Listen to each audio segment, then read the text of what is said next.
Welcome back to the garage. The El Camino is in for not good reasons. The 7.5 inch 10 bolt is crying for mercy. Now why the heck am I using a 7.5 inch 10 bolt? Because it's what I've had.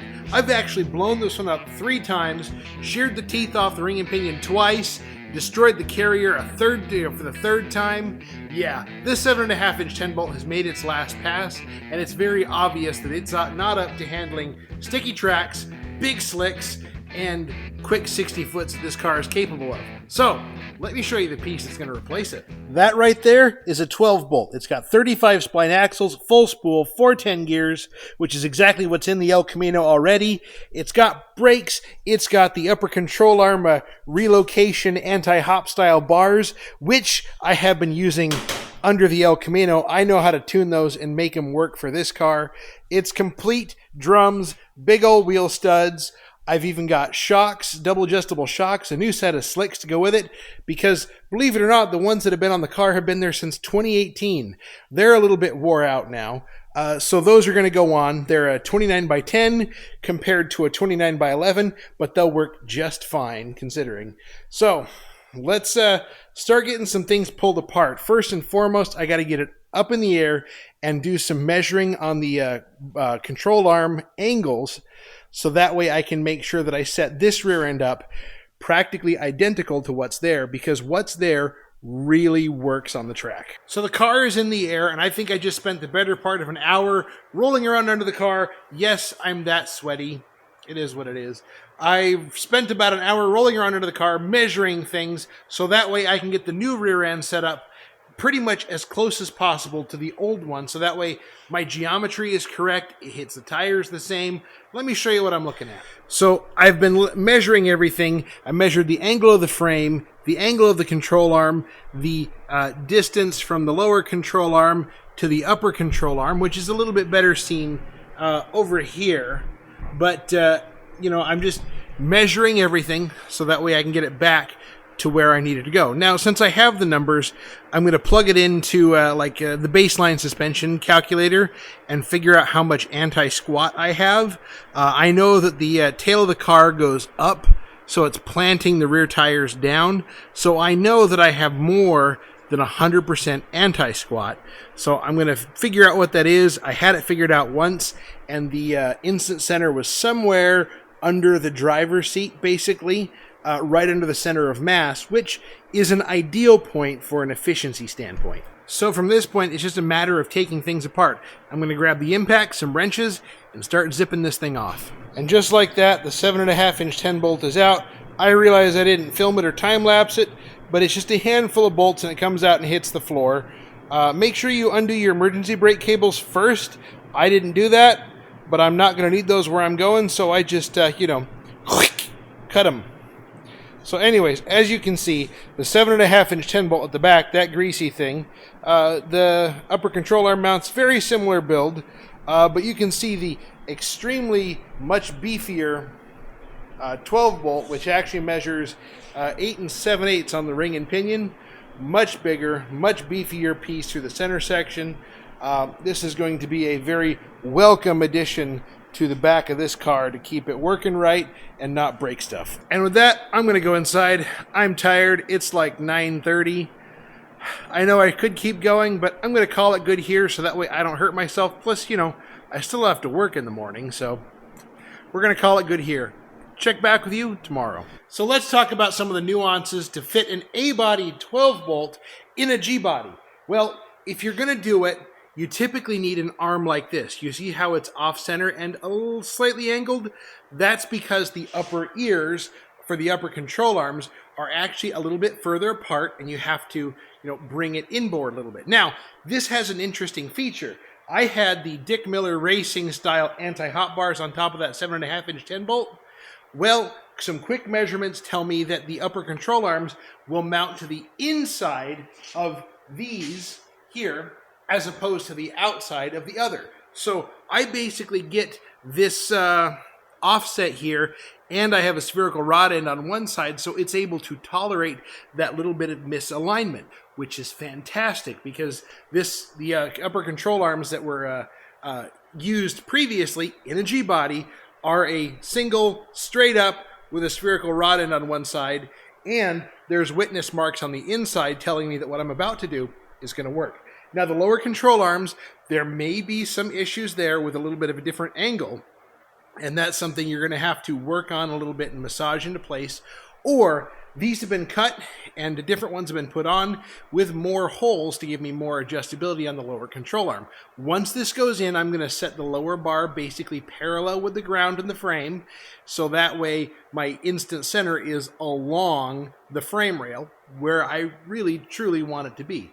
So let's start getting this thing finangled into place and see how we do.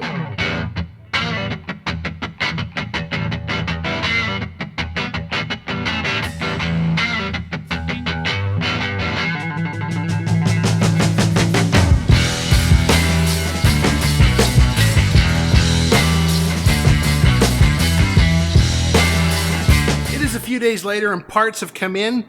I'm going to address the U-joint situation first because I do need to set pinion angle and get everything else right. So this is kind of like the next step. The drive shaft that I have is the original one to the El Camino and uses a 1330 style U-joint. What I have on the 12 bolt is actually a 1310. Why don't you step up to a 1350? Because this is the economical solution.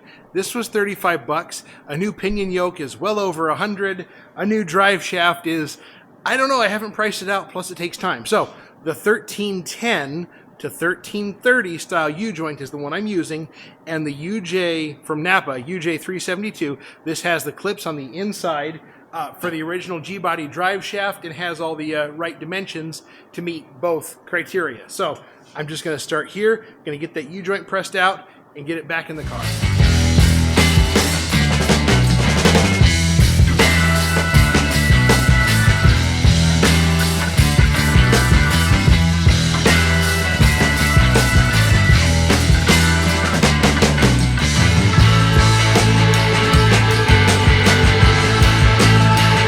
Drive shaft back in, now I got to start doing some measuring. I need to set the pinion angle, which is the relationship of the rear end tilt to the relationship of the transmission tilt. Now, in an absolute perfect world, you need some angularity to keep the U-joints happy, and what we need is the differential to be 2 degrees lower than the transmission. They're still going to point nearly at each other, but the differential needs to be 2 to 4 degrees lower than the differential pinion yoke, or yoke out of the transmission. So, 2 ways you can do that. The ye old magnetic angle finder like this guy takes a minute, or a tool that I got recently and I haven't played around with much is the digital angle finder. I'm going to try both and see what I can see.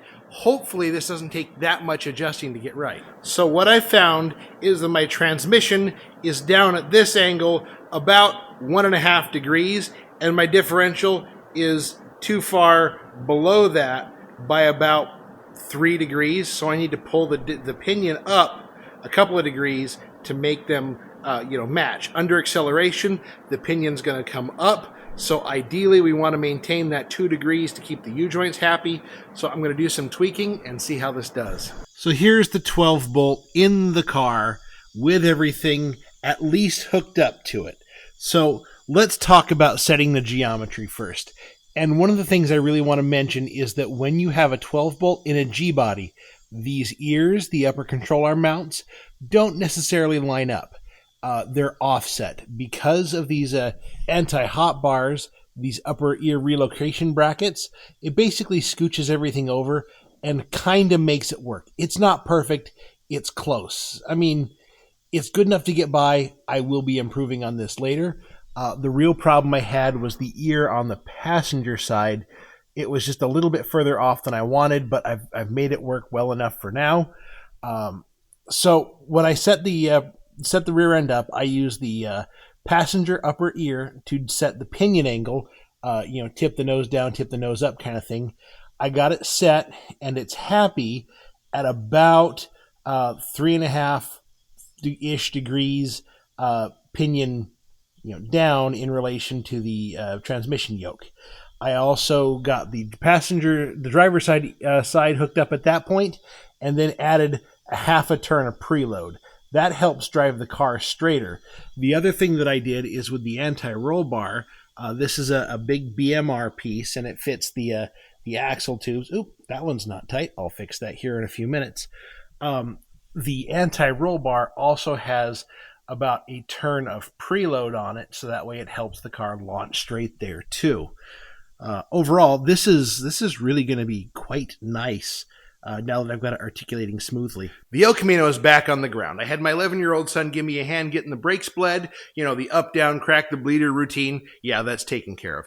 Now, the other thing that you need to pay attention to with a 12-bolt under a G-body is that the differential is physically wider. And what that means is the wheels and tires you had, especially if you were right at the max of what that wheel well would handle, are now going to be wrong for what you have under there. These are 15 by 10 rims. I also had 15 by 10s with the 7.5 inch 10 bolt, but the ones that I picked up that went with this car, remember, I got this from a guy who had it set up under a G body. They have a lot greater back spacing, which basically makes the mounting face sit further outboard and the rest of the rim look like it's sitting further inboard. It's all good. Anyways, the geometry is absolutely correct. It's within a little tiny bit, so this car is going to hit the tires exactly like it used to with the 7.5 inch 10 bolt. And I kind of want to know what happened to the 7.5 inch 10 bolt. Okay, I've blown it up 3 times. I know that, but I'm going to see if I can peek inside and see what's going on. I wish I could say there was something interesting to show you, but I was looking inside my little access filler port, which is just a welded bung I got from Jegs a lot of years ago, and there's really no sign of anything. I was hoping to see some stress cracks or something, but they're just not there, so there's like nothing visible. But I know that ring and pinion are starting to come apart because it was howling on deceleration of the track. Remember, I've done this a few times, and every time it's blown up, it's howled right before it blows up. Now I'm actually going to keep the 7.5 inch 10 bolt. Why the heck would you keep a differential that's about to blow up? Simply because my 85 Buick has the same rear differential, and I just put new brake parts on this thing last year, so all the components are good. The axles are not good, and last time I had the axles out of this differential, the splines had a slight twist to them, so those Moser axles are done. I don't feel comfortable putting them back under anything else, but in the event I get a wild hair and want to put something under the Regal that's geared differently, a little bit different, I've got the option to just do that here easily. So I'm going to end it off here. Thanks for watching. We'll see you later.